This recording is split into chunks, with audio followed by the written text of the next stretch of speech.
Hello everybody, welcome back for episode 2 of Fox News, coming a whole 2 weeks after episode 1. Now, why is that? Well, I watched our game against Chelsea and realised that watching Leicester made me very interested in that new assisted dying thing that's going on in the UK. So I took a break. I completely ignored anything to do with Leicester, just so I can start to feel something again. So, what happened in my time off? Well, everything, apparently. Pretty much immediately after the Chelsea game, Steve Cooper got sacked.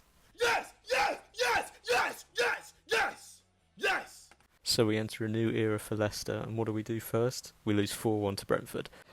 No! No! No! Fuck! Shit! Oh my fucking god! Now, this is bad enough, but it's actually made worse when you consider the fact that multiple Leicester players were seen in Copenhagen wishing Enzo Maresca was back. There's a picture of it here. So this clearly shows that the players themselves weren't very happy with Steve Cooper as their manager. Now, to be fair, this was before his sacking was announced, so I mean that's just an unfortunate coincidence.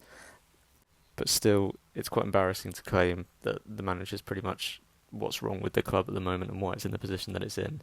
And then when the manager does get sacked, to go and have your biggest defeat of the season.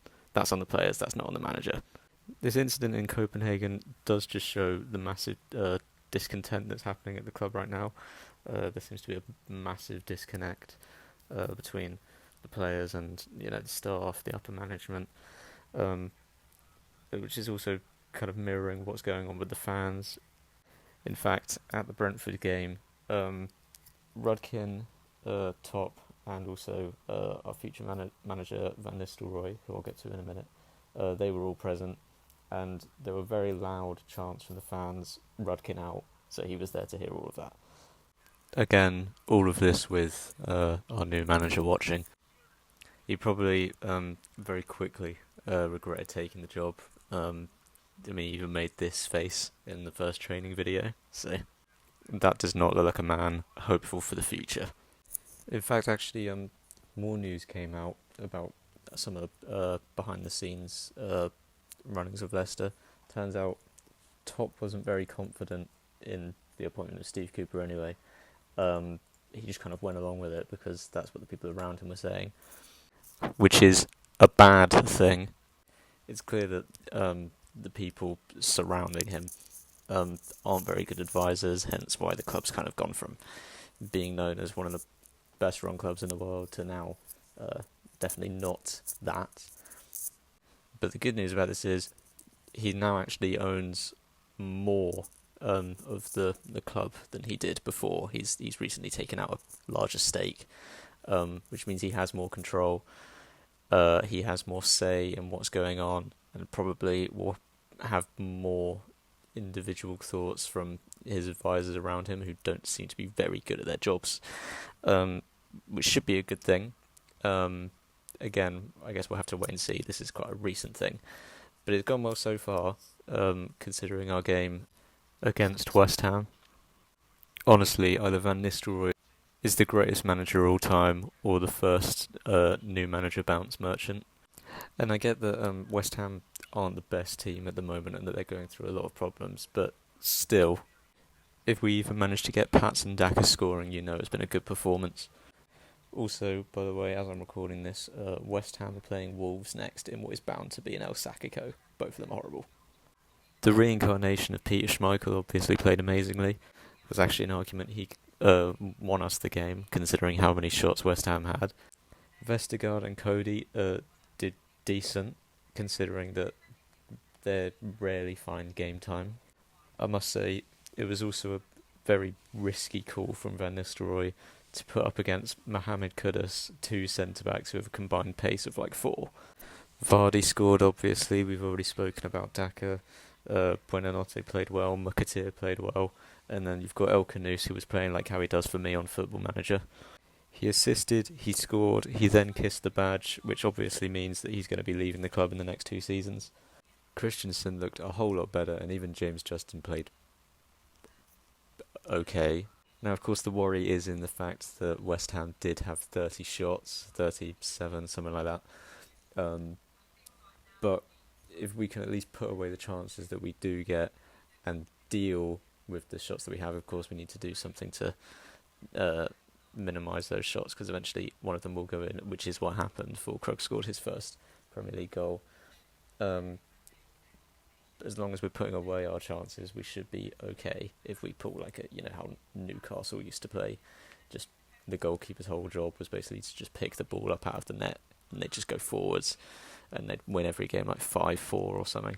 Let's take a quick minute to talk about Ndidi and Soumare. They both played insane beasts. Ndidi walked away as man of the match, playing how he did when we were good. And Soumare is playing like the player that we thought we bought back in 2021. Honestly, when he can be asked, he is insanely good. But the problem is, he's not often asked. But if these two can remain consistently, as good as they were in that game, there's the kind of question of where does Harry Winks fit into the team once he's back from injury? Because he only didn't play this game because he's injured, but I think he's fine now. So where does he fit into the team now is probably the next question. So yeah, no, that was good. It's nice to talk about Leicester in a positive light for once. Haven't done that in a long, long time. And the future under Van Nistelrooy looks bright. So it's an encouraging start. Of course, we still do have most of the rest of the season ahead of us. Hopefully we can remain consistent, not get too many injuries, and of course we still have the January transfer window. In fact, in that window, we're apparently going to be looking for a goalkeeper and a striker. I think those are the main two areas that we've prioritised. I don't think those should be the areas that we're buying in for January, really. Personally, I'd go with a right back and a centre back, because those are our big issues at the moment. Those will be where I focus on.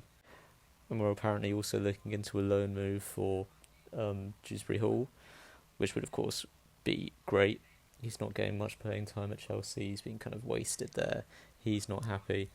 So I think a loan move back to Leicester would be just great for the club in general. But that's a month away. But that's all in January. Let's focus on what's going on now. So our next game is against Brighton. Of course, they're very good at the moment. They have been for the last couple of years. But they did just lose 3-1 to Fulham. Now, I get that Fulham's also a very good team now. It's quite annoying that every team that used to be quite poor is now really good. Because we've gone from really good to really poor. It's quite unfortunate. But I'm hoping that 3-1 loss to Fulham means that Brighton are entering kind of bad form. They're going to that kind of winter kind of regression that some clubs go in, particularly in Football Manager, which is honestly the bane of my existence. And if we can play how we did against West Ham, against a Brighton team that's kind of, off, in a rocky way, we should come away with a draw or anything. I don't think that will happen. I do think we will lose, but I'm trying to be hopeful now. See, this new Van Nistelrooy era has got me hoping and believing again, which is something that was definitely not happening under Steve Cooper. And actually, back to Cooper's sacking for a minute. Very unfortunate for him. Obviously, he seemed like a very nice guy, but yeah, there was apparently a lot of discontent in the dressing room. Fell out with a lot of players. Very clear, of course, because they went to Copenhagen and then held up this sign. But you could tell that, obviously, in the game against Chelsea. I think there was a section where the players were just yelling at him on the bench when they were on the pitch. It was just, it seemed like a club in more of a crisis than it's already in, which is already a big one. And I hope, if anything, even if he doesn't bring that tactical edge, I hope Van Nistelrooy can just get them, kind of believing and have a fighting spirit again. Because the only time that Leicester really had a fighting spirit was against that Southampton. But even then, we kind of got lucky. They had a red card. We had a penalty not given against us, but then we went up. They did exactly the same thing, and we had one given for us.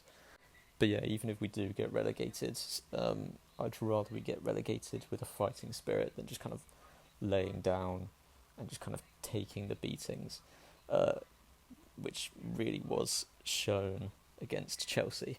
It's unfortunate that I didn't make a video at the time on that game, because I mean we were just getting pounded like Bonnie Blue out there, just a dead dog.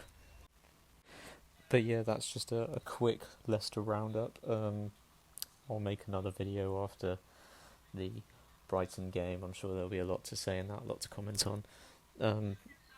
Yeah, please let me know what you think of the video. I get that it's not good. This is only my second one, so please be kind. But yeah, hope you all have a nice day.